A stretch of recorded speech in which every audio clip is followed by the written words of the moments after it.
செந்தமிழ் திக்கெட்டும் பரவட்டும். முத்தமிழ் தாய்க்கு என் முதற்கண் வணக்கங்கள். எளிமைக்கு அவர் ஒரு எடுத்துக்காட்டு. நம் தமிழ்நாட்டு மக்கள் தான் அவர் உயிர் காற்று. உழைப்பால் உயர்ந்த வள்ளல் அவரே. நாட்டிற்காக வாழ்ந்த நல்லவர் காமராசரை பற்றி நாடகம் ஒன்றை காண்போம். காட்சி 1. மாவட்ட ஆட்சியர் அலுவலகம். கதைமாந்தர்கள் தேட்டர் உரிமையாளர் மற்றும் மாவட்ட ஆட்சியர். அடுத்து வர சொல்லுங்க சார். உங்களை உள்ள வர சொன்னாரு. வணக்கம் ஐயா. வணக்கம். உட்காருங்க. நாளைக்கு தேட்டர் திறப்பு விழாக்கு முதலமைச்சர் ஐயா வராங்க. ஆனா என்ஓசில நீங்க இன்னும் சைன் பண்ணவே இல்லையா? அதான் என்ன காரணம்னு கேட்டு போலான்னு வந்தோம். ஒரு திரையரங்கம் திறக்கிறதுக்கு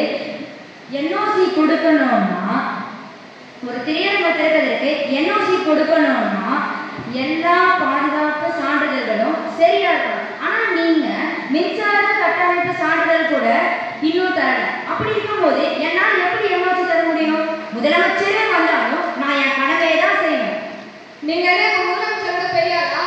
அப்படி இல்லை. நான் என்ஓசி கொடுத்து நாளைக்கு ஏதாவது அசம்பாவிதம் நடந்தா உங்க முதலமைச்சர் பதில் சொல்வாரா? தலைவர் காமராசர் நேர்மையின் வழிகாட்டி. அவருக்கு இது நிச்சயம் புரியும். என் கடமையை தான் நான் செய்யறேன். இதுக்கு மேல வர நிலைகளை நான் சந்திச்சுக்கிறேன். ஐயா எல்லாம் தயாராகிடுச்சுங்களா? எல்லாம் தயாரா இருக்குங்க ஐயா. இன்னும் கலெக்டர் வரல. என்ஓசி தரல, அதான் கலெக்டர் வரல. என்ன என்ஓசி வாங்கலையா? என்ஓசி வாங்காம எப்படி தேட்டர் தரது? சரி, உங்க மனசும் மக்கள் மனசும் கஷ்டப்படுத்தக்கூடாது. இன்னைக்கு தரேன் நினைக்கிறேன். ஆனா நான் என்ஓசி எப்ப வாங்குறீங்களோ அப்பதான் தேட்டர்ல திரைப்படம் வெளியிடுறேன்.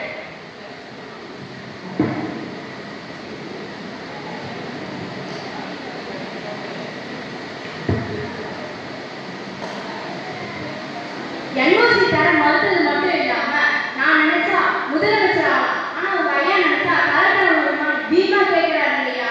அப்படின்னா நான் அந்த கலெக்டர் உடனே பார்த்தாகணும். வாங்க புறப்படலாம். மாவட்ட ஆட்சியருக்கான காமராசர் வருகை. இடம் மாவட்ட ஆட்சியரின் வீடு.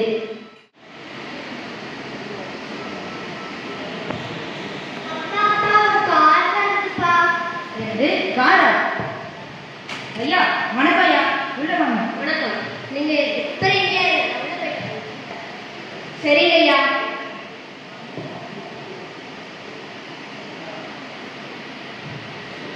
சௌக்கியமா? சௌக்கியம் ஐயா. மாவட்டத்துல எப்படி கேட்டிருக்கு? நல்லா போகுதுங்க ஐயா. சொல்லிட்டு நானும் வந்திருப்பேனே ஐயா. அதெல்லாம் ஒண்ணும் இல்ல. நான் பகல் தெரிஞ்சும் நீங்க உங்க கடமையை சரியா செஞ்சிருக்கீங்க. உங்களை மாதிரி நேர்மையான அதிகாரிகள் இருக்கிறதுனாலதான் நாங்க எல்லாம் இன்னைக்கு நல்லாட்சியே செய்ய முடியுது. நீங்க என் பதவி படிக்கிறீங்களா என்ற கேள்வியை விட சட்டத்தை படிக்கிறீங்களா என்பதுதான் முக்கியம். பாப்பா, இது யாரு? உங்க பொண்ணா? ஆமாங்க ஐயா. உன் பேர் என்ன? மகாலட்சுமி. என்னுடைய ஆட்சி இன்னைக்கு ஒரு கால ஆட்சியை மக்கள் சொல்றதுக்கு காரணம் உன் அப்பா போல நேர்மையான அதிகாரி தான். நீ உன் அப்பா போல நேர்மையா சமுதாயத்தின் மக்களுக்கு பணி செய்யணுமா?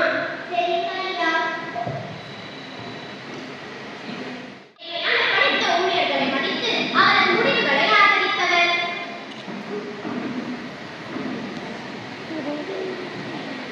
இந்த புள்ளங்க ஒரே மாதிரி போட்டு எங்கப்பா போறாங்க? காமராஜர் ஐயா முதலமைச்சராக பொறுப்பேற்றவுடன் முதல் நடவடிக்கையாக குலக்கல்வி முறையை ஒழிச்சார். சிலர் பரம்பரை தொழிலையே செய்யணும்னு சொன்னாங்க. அதை சுக்குநூறாக உடைச்சி சமூக நீதி சாதி பேதமற்ற சமுதாயம் அமைய அடித்தளம் அமைச்சாரு. ஜாதி மதம் வேறுபாட்டை களைய சீருடை திட்டம் கொண்டு வந்தாங்க. இத்திட்டம் மூலமாக தான் இந்த குழந்தைகள் ஒரே மாதிரி உடை அணிந்து பள்ளிக்கூடம் போகுதுங்க. இதுல பார்க்கவே ரொம்ப அழகா இருக்குல்ல. இப்ப இந்த புள்ள இந்த சாதி புள்ளனும் இந்த புள்ள இன்னாரு புள்ளனும் யாராலும் கண்டுபிடிக்க முடியாது. மாணவர்களிடம் உயர்வு தாழ்வு இருக்கக்கூடாதுதான் நம்ம ஐயா காமராஜர் சீருடை திட்டமே கொண்டு வந்தாங்க. இது மட்டும் இல்ல, தொடக்கப்பள்ளி எண்ணிக்கையை 13,800 30,000ஆகவும் உயர்நிலை பள்ளி எண்ணிக்கையை 637 1995ஆகவும் உயர்த்தினார். மாணவர்கள் இந்த தூரம் போய் படிச்சா அழைச்சி போயிடுவாங்கதான். 1 மைல் தூரத்துல ஆரம்ப பள்ளியும் 3 மைல் தூரத்துல நடுநிலை பள்ளியும் 5 மைல் தூரத்துல உயர்நிலை பள்ளி என மாணவர்களை களைப்படையாமல் படிக்க செய்தவர் தான்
டேய் கார்த்தி, இந்த ரீல்ஸ் எவ்வளவு நல்லா இருக்குன்னு பாருடா. டேய் ஆமாடா, வாழ்க்கை என்னடா வாழ்க்கை, நம்ம வாழ்க்கையை விட ரொம்ப சுவாரஸ்யமா இருக்கு. நிலுப்பா, பூங்கால 2 பேர் ஏதோ பண்ணிட்டு இருக்காங்க. வாங்க போய் பார்த்துட்டு வரலாம். தம்பிங்களா, டேய் தம்பிங்களா, அட ஏழு சிறுவர்கள் பள்ளிக்கு போகாம சிறுவர்களால படிக்க முடியாததால மத்திய திட்டம் கொண்டு வந்தோம். ஆனா இப்ப இவங்க தன்னையும் மறந்துட்டு பசியையும் மறந்துட்டு போன் பார்த்துட்டு இருக்காங்க. ஆமா ஐயா, இப்போ இருக்கிற மாணவர்கள் எந்நேரமும் போனில் வந்து தங்கள் திறமையும் அறிவையும் மறந்துடுறாங்க. அவ்வளவு ஸ்கூலுக்கு கூட போய் படிக்க கஷ்டப்படுறாங்க ஐயா. என்னப்பா இப்படி சொல்ற? ஒவ்வொரு ஏழை எளிய மாணவர்களும் கல்வி கற்க வேண்டும் என்பதற்காகத்தானே தத்தளித்தோம். நான் என்ன ஐயா சொல்றது? சரி, நடந்தது நடந்து போச்சு. இனிமே இந்த மாணவர்கள் யாரும் செல்போனால பார்க்க கூடாது. நமக்கு பள்ளியாருக்கு நேரம் ஆச்சு, வாங்க புறப்படலாம். பள்ளிக்கு போய் படிக்க பார்க்கலாம். ஆட்சியது காமராசர் பள்ளிக்கு வருகை. Good afternoon, miss. Good afternoon, Sriram. Thank you, miss. எல்லாரும் தமிழ் படிச்சுட்டு வந்தீங்களா? Yes, miss. மிஸ் நான் படிக்கல மிஸ். ஏன் முகிலா, வெளியே வா. கடந்த சில நாளா பாடங்களை நீ கவனம் செலுத்துவதில்லை. அதுவும் இல்லாம உன் முகத்துல தளர்ச்சி காணப்படுது. என்னப்பா இது பிரச்சனையா உனக்கு? அதெல்லாம் ஒன்றும் இல்லை மிஸ். அட எதுவா இருந்தாலும் தயக்கம் இல்லாம சொல்லுப்பா. மிஸ், எனக்கு சொல்ல பயமாக தான் மிஸ் இருக்கு. ஆனால் நான் அதை யார்ட்டையா சொல்லியே ஆகணும். நானும் என் ஃப்ரெண்ட்ஸும் சேர்ந்து சில போதைப் பொருட்களுக்கு அடிமையாயிட்டோம் மிஸ்.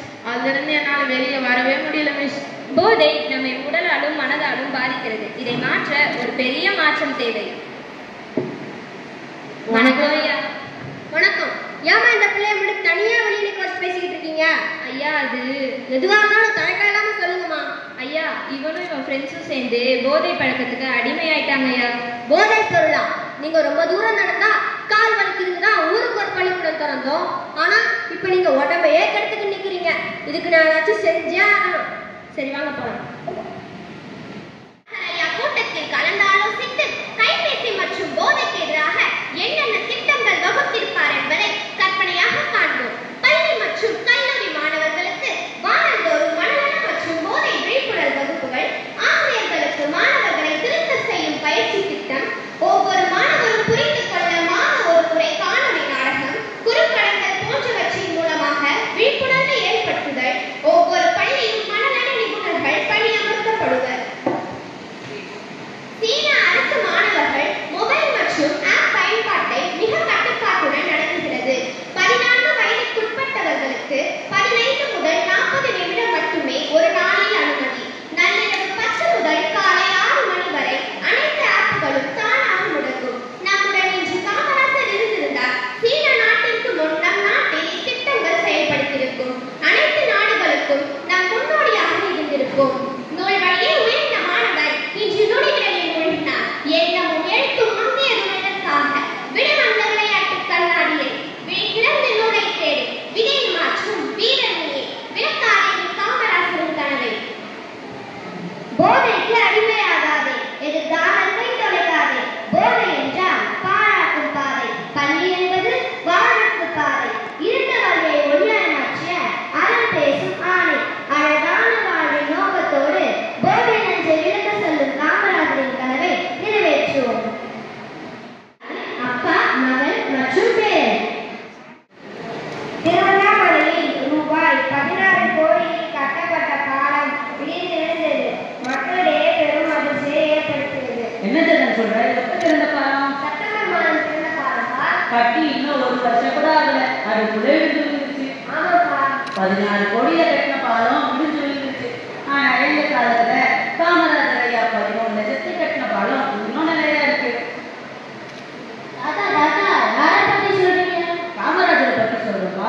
எனக்கும் கொஞ்சம் சொல்லுங்க தாத்தா. இங்க வந்து நீங்க நான் சொல்றேன். 1960 நாமக்கல் மாவட்டம் ஈரோடு போற வழியில ஐயா காமராஜர் கட்டிய பாலத்துக்கு 62 வருஷம் நிறைவுதான் 2021 முடிஞ்சது. அந்த பாலத்தை ஆய்வு செய்ய வந்த நெடுஞ்சாலைகள் அந்த பாலத்தில் இருக்கிற 32 தூணும் இன்னும் உறுதியா இருக்குன்னு சொல்லியிருக்காங்க. அப்படியா தாத்தா? ஆமாப்பா, காமராஜர் தனக்காக வாழாம பொது நலத்துக்காகவே வாழ்ந்தவர். இப்பதான் யாரும் யாருப்பா அப்படி இருக்கா? எல்லாம் தனமா தான் இருக்கிறாங்க. இப்படி இருந்தா பாலமும் உடஞ்சு போகும், நாடும் அழிஞ்சு போகும். கட்சி பொதுக்கூட்டம். அப்பா இல்லையா காமராஜர் ரொம்ப எளிமையான உருவத்துல வெள்ளை வேட்டி சட்டை போட்டுக்கிறவர் தான்ப்பா காமராஜர். காமராஜர் அவர்களுக்கு பொன்னாடை போற்றி அன்போடு பேச அழைக்கிறோம். வேணாம்பா வேணாம். இந்த பொன்னாடை வாங்குற காசுல ஒரு படிக்கிற பிள்ளைக்கு புதிய புத்தகம் வாங்கி தரலாம். எனவே பொதுக்கூட்டத்திற்கு வரவங்க யாரும் எனக்கு பொன்னாடை பத்தக்கூடாது. பொதுக்கூட்டத்திற்கு வந்திருக்கும் அனைவருக்கும் ஒரு முக்கிய செய்தி. நம் கட்சியில் இருக்கும் அனைவரும் நெறி தவறாமல் நடந்து கொள்ள வேண்டும். தம்பி நீ வாப்பா. நீ ஏன் பள்ளிக்கு போகாம இங்க வந்திருக்க? ஐயா உங்க மேல எனக்கு ஈர்ப்பு அதிகம். நீங்க வந்திருக்கீங்கன்னு கேள்விப்பட்டேன். அதனாலதான் உங்களை பார்க்க வந்தேன். எங்க அப்பா உங்களை பத்தி நிறைய சொல்லியிருக்காங்க ஐயா. இங்க என்ன சுதந்திர கூட்டம் நடக்குது? இது கட்சி கூட்டம்ப்பா. இங்கெல்லாம் நீ வரக்கூடாது. போய் நல்லா படிச்சு வாழ்க்கையில முன்னேறப்பாரு. நாளைய இந்தியாவை ஆளப்போகிறவர்கள் நீங்கள் தான். ஏழ்மையை காரணம் சொல்லாமல் கல்வியால் மேலே செல்லுங்கள். சரிங்க ஐயா. அம்மா நான் இன்னைக்கு பொதுக்கூட்டத்துல காமராஜரை பார்த்தோமா? அவர் என்ன கூப்பிட்டு நல்லா படிச்சுனாமா. அம்மா நம்ம என்ன கவலைப்படாதீங்கம்மா. காமராஜர் சொன்னது போலவே நான் நல்லா படிச்சு ஐஏஎஸ் ஆகணுமா? அப்படியாப்பா?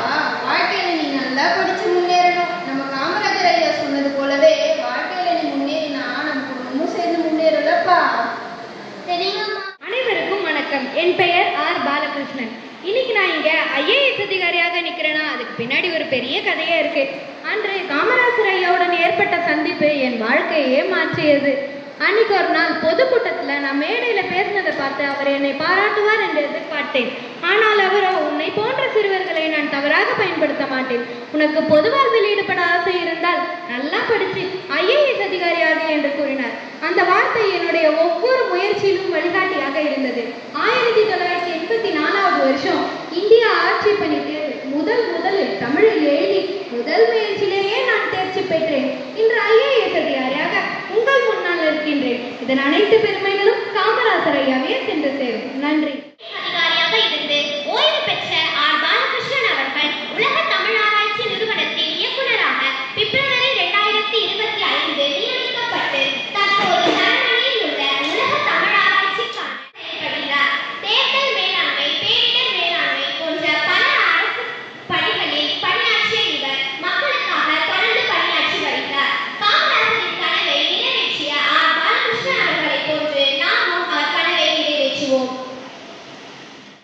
வாழ்க வாழ்க வீர தலைவர், நாட்டுக்கு உழைத்த நல்லவர், வாழ்க கல்விய மாற்றிய நாயகர், தலைமையெல்லாம் ஆக்கினார், ஏழையின் கொடுமை நீக்கினார், பள்ளியை உருவாக்கி தந்தவர், மக்களுக்காக வாழ்ந்தவர், மக்களின் நம்பிக்கை பெற்றவர், பாசன திட்டம் தந்தவராம், பாரினை செழிக்க வைத்தவராம், விருதுநகரில் பிறந்தவராம், வறுமையின் பிடியில் வாழ்ந்தவராம், பேரளவில் மட்டும் வாழாமலே பெருமைகள் பல சுமந்து வாழ்ந்தவராம், எளிமைதான் இவரது ஆட்சி காலம், எளிமையாய் வாழ்ந்ததோர் வரலாறுதான். இச்சிறு நாடகம் காமராஜரின் சாதனைகளை உங்கள் நினைவில் நிச்சயம் கொண்டு வந்து நிறுத்திருக்கும். ஏழ்மையின் மாபெரும் அர்த்தம், ஊழலற்ற நிர்வாகம், பண்பாட்டு மரியாதை இவரை புரிய வைக்கும். காமராஜர் இன்று நம்முடன் இல்லாவிட்டாலும் அவர் நமக்காக கொண்டு வந்த திட்டங்கள் மூலம் நம்மிடையே வாழ்ந்து கொண்டிருக்கிறார். காமராஜரின் பெருமையும் புகழையும் பாடிக்கொண்டே நாமும் அவர் வழியை நெறி தவறாமல் கடைபிடிப்போம். நன்றி.